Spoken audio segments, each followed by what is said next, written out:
In this Japan-set tale of kidnapping, revenge, honour and loyalty, you take the role of the Wolf, a shinobi sworn to protect a young lord taken away by his evil uncle, who also lops off your arm in the process.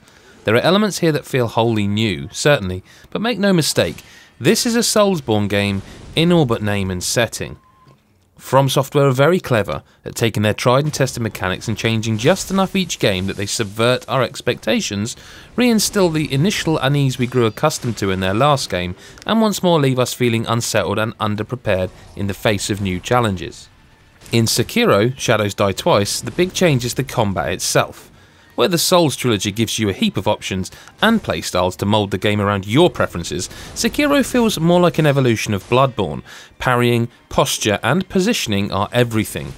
Armed primarily with a katana, Wolf is every inch an accomplished shinobi, poised behind a sword in his comfort zone, and he must become your comfort zone too, by hell or high water if you wish to succeed. This isn't a game about finding your own rhythm or choosing a build and playstyle you feel comfortable with. For the first time, From Software have taken much of the control away from you. There are secondary weapons and arts to learn, yes, but you're very much tasked with learning how to fight as Wolf rather than building Wolf to fight your way, which honestly is a little double-edged. On one hand, character progression feels more linear, more direct, arguably more meaningful. You are improving Wolf, and therefore there are no useless skills or stats to regret later. But on the other, this is not a game where you can really mix it up. Action is more prescribed, despite a decent stealth element, and so if you're not fighting how Wolf would fight, you're going to lose more often than not.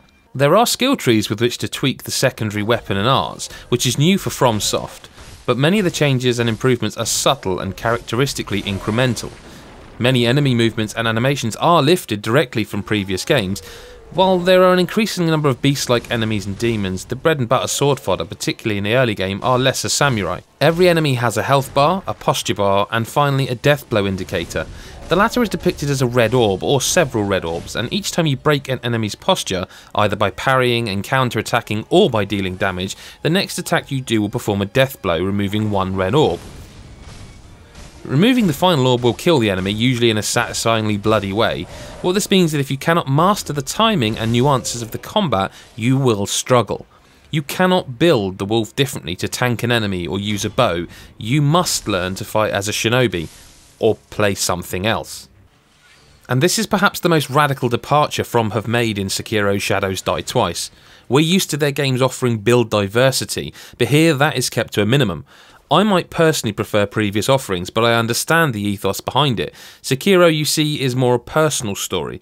You're not a faceless beast hunter or soulless undead. Here you're a broken man on a singular mission to restore your honour, and as such it makes more sense to limit build options to skills and gears as opposed to weapons and stats. In place of his lost arm, Sekiro has a shinobi prosthetic, which a mysterious sculptor can fit with various tools, including a shuriken launcher, a flamethrower and a hidden switch axe. You can even throw handfuls of ash into an enemy's eyes to temporarily disorient them.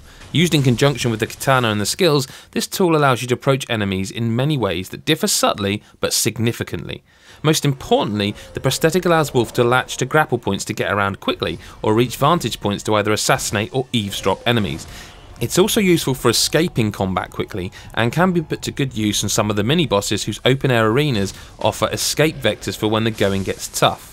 The main bosses you'll need to face head-on and kill, but there are fewer here than usual, and the difficulty comes from the increasingly inhuman grunts you'll meet in the open world. Stealth plays a major part, and a dedicated crouch button, jump button, wall scramble, and the ability to hang from ledges and shimmy along narrow cliff faces feels like a very quiet nod to titles like Ninja Gaiden.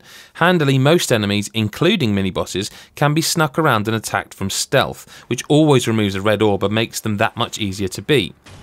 As with other From titles, the critical path is linear, but there are many branching byways and shortcuts to make getting around more intuitive, so if you're faced with a tough enemy or group, it's worth looking for alternate routes or ways to get the drop on them. As always, there's no need for a map, as navigation feels natural and somehow easy to remember.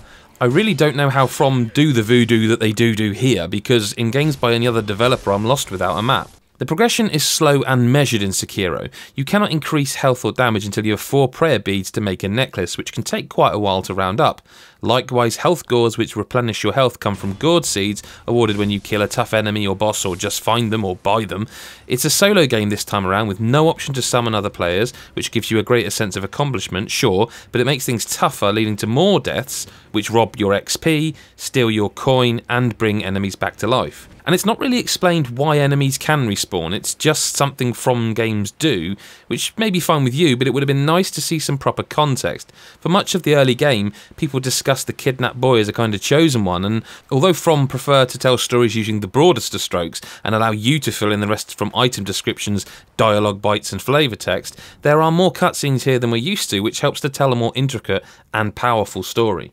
An air of ghostly serenity weaves its way through every moment of Sekiro that isn't filled with brutal violence, creating a bizarrely unsettling atmosphere that's equal parts beautiful and disturbing. But this is not Lordran or Yharnam, and the open vistas are sometimes breathtaking.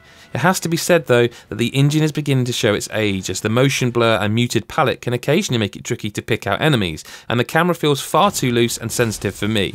Enemy design too feels less creative this time around until you start to face the non-human ones. Sekiro Shadows Die Twice is a great game if you're prepared to give yourself over to it even more completely than in previous FromSoft titles. You're not bringing your own style and personality into the arena, and it's much more of an action-adventure than an action RPG. It encourages and rewards exploration, and the punishing difficulty make the stealth feel meaningful and often essential, but there are elements that didn't feel that they gelled together as well as I'd hoped. The engine, while still able to produce wonderful environs and maintain a crucially steady frame rate, is becoming creaky. Ultimately though, despite protestations of the opposite, this is very much a Souls game with a different flavour, and as such thrills with its challenge but never really surprises you. When you master the rhythm of dodge, parry and counter that Sekiro absolutely demands, the combat is elevated to truly lofty heights, but compared to previous titles it feels much more prescribed and much less customisable. That said, the introduction of new traversal ideas, proper stealth, and a more focused narrative mark this out as different enough to warrant true merit, and prove that From Software still have a trick or two up their sleeves.